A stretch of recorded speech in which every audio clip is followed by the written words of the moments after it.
Hello, Laverne here, and thank you for joining me. This video is in response to one made by Taylor X04. In it, he makes the claim that Isaiah 53 is not speaking about and prophesying about Jesus, but rather is speaking about the nation of Israel. It's his claim that the whole passage is actually about the nation of Israel rather than about a man, and certainly not about Jesus. So this is his claim, and this is what I'll be refuting. Now, I'd like to begin with something he actually says at the end of his video, and I'll be including a link to his video in the sidebar. Now, what he says at the end is that if we are going to apply a secondary meaning to a passage, then we need to provide evidence that that is what it's saying. The funny thing is that it's not Christians who are providing or making a secondary meaning. It is he who is doing so, because the passage clearly, all the way through it, speaks about a man. It is talking all the way through, referring to he and man all the way through it. Nowhere does it talk about the nation of Israel. And yet he makes this leap. He makes this secondary meaning apply to this passage in that it is talking about the nation of Israel.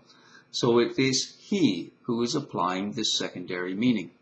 And it is he who needs to provide evidence as to why he believes it's talking about the nation of Israel. Now, before I get into 53, I'm going to read from 52, beginning with verse 13. It reads, "See, my servant will prosper. He will be highly exalted, but many were amazed when they saw him. His face was so disfigured, he seemed hardly human. And from his appearance, one would scarcely know he was a man, and he will startle many nations." Now that's from Isaiah 52. And so then we go from that and go into Isaiah 53. And Isaiah 52 is clearly speaking about a man. And then Isaiah 53 begins, "Who has believed our message? To whom has the Lord revealed his powerful arm? My servant grew up in the Lord's presence like a tender green shoot, like a root in dry ground.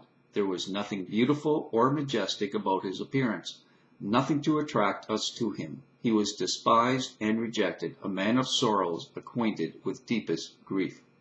We turned our backs on him and looked the other way. He was despised and we did not care." So clearly this is speaking about a man. Over and over again it refers to a man. Nothing about the nation of Israel. Now, it doesn't really clarify who the man is that it's talking about. It's just really talking about a man. But we know from what's happened, we know that Jesus fulfilled these prophecies, and we know that Isaiah is also mainly about prophecy. Even people of the Jewish religion, Jewish faith, will tell us that Isaiah is prophesying about something, that it's all about prophecy. So there's no denying that Isaiah 53 is in fact about prophecy. The question is it about the nation of Israel or about an actual man? And clearly it is about a man.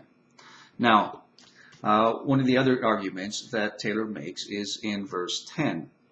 I'm going to read from the King James Version for this. And it reads, "Yet it pleased the Lord to bruise him. He hath put him to grief. When thou shalt make his soul an offering for sin, he shall see his seed. He shall prolong his days, and the pleasure of the Lord shall prosper in his hand." Now, the reason I read from the King James is because I believe that's what Taylor was reading from. And he makes this claim that this can't be speaking about Jesus because it says he had a prolonged life and that there was these seeds, in other words, descendants or children. But this is, when we take it into context and we look at the verses prior to it, we understand that it's not talking about his physical children, his physical descendants. Because when we go back to verse 8, and now I'm reading back again from the New Living Translation, it reads, "Unjustly condemned, he was led away. No one cared that he died without descendants, that his life was cut short in midstream. But he was struck down for the rebellion of my people." So here, the only reference to Israel is when it's saying that he was struck down for the rebellion of my people meaning the nation of Israel. But it's clearly speaking about a man who is the one who was cut down. That is not the nation of Israel being cut down. The man is being cut down because of the nation of Israel. Now, when we look at verse 8, clearly stating that his life was shortened, his life was cut short, and that he had no descendants. And then in verse 10, it talks about his seed. And the prolonged life has to do with his resurrection. It doesn't use the term resurrection, but it uses the term prolonged life. And we know that he was crucified on the cross and then resurrected. So his life was prolonged. And the seeds are that of his fruit, of his ministry. The fruit that came from that. This is the seed that is talking about those who are made righteous through him. Now, he talks about as well in verse 11, and it reads, "When he sees all that is accomplished by his anguish, he will be satisfied, and because of his experience, my righteous servant will make it possible for many to be counted righteous." Now, in what he read from, it uses the term knowledge. So he was reading from the King James Version. So using the term knowledge, he jumped to the conclusion that what this passage is saying is that people will be made right through the teachings of Jesus. And he makes the argument that this is not the case in the New Testament, that according to Christian teachings, we are not made right through the teachings of Jesus. And he asks us to show evidence of this. But this is not what this passage is saying. It is saying that in the knowledge of Christ, we are made righteous. We are justified. And that is the case.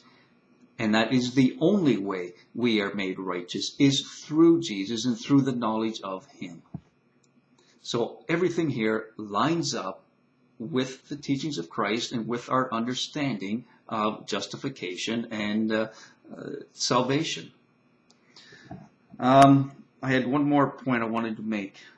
Back in verse 9, it reads, "He had done no wrong and had never deceived anyone, but he was buried like a criminal. He was put in a rich man's grave."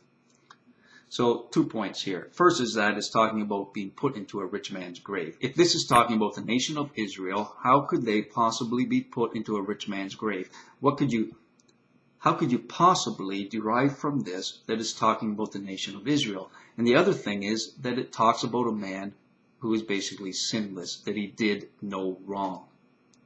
And we know that the nation of Israel does not fit this picture, for the nation of Israel certainly had, up to that point, done much wrong. So clearly this is speaking about somebody to come that had not yet come yet, that had not been around at that point, because there was no prophet that it could be said was sinless. So this is clearly prophesying about somebody to come in the future. And the only one who fits that shoe is Jesus, the Messiah, Son of God. Now, my last point is, in order for us to accept that this could be the nation of Israel, there would have to be some precedent set that Israel had been referred to as a he, as a man, or as a him. For God refers to the nation of Israel many times as a woman, in a feminine manner. God refers to Israel and Judea as two sisters, and he gives them names, and he calls them his wives. He also calls them prostitutes. The only way it comes even close to being called to as a man is when he refers to the nation of Israel as his servant. So I would ask Taylor, or anybody who supports his notion that this passage is talking about the nation of Israel, to please produce evidence that Israel was ever spoken about as a man. All right, I look forward, as always, to comments and messages and perhaps the odd video response. Till next time, peace and blessings.